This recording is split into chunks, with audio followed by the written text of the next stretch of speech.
El Niño ప్రభావంతో ప్రస్తుతం వర్షాభావ పరిస్థితులు నెలకొన్నాయి. వర్ణుడి కోసం రైతులు ఎదురు చూస్తున్నారు.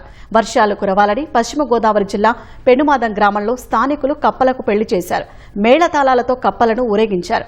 వర్షాలు కురవాలని మహిళలు పసుపు కలిపిన నీళ్లను కప్పలపై పోశారు.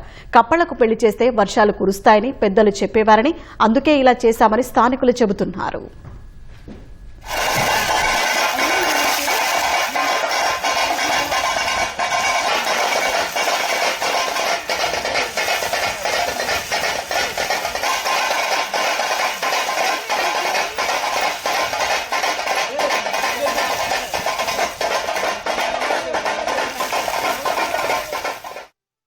గతంలో మా పెద్దలు చెప్పేవారు కప్పను ఊరేగిస్తే వర్షం పడేదని.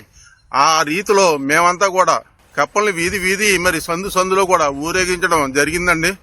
ఆ వానదేవుడా అని మమ్మల్ని రక్షించు మా వరి నాట్లని మరి కాపాడమని ఆ వానదేవుడిని మరి కోరుకోవడం జరిగిందండి.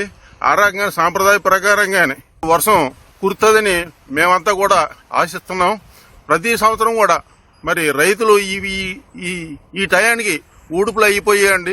కానీ ఈ సంవత్సరం ఊడుపులు లేటుగా మరి అవుతున్నందుకు మేమంతా కూడా నిరుత్సాహంగా ఉన్నాం. వర్షం పడితే గాని మరి వరి నాట్లు పూర్తయ్యే విధంగా లేదు. అందుకని మేమంతా కూడా కలిసికట్టుగా గ్రామస్తులు కప్పలు ఊరేగింపు పెట్టడం జరిగింది.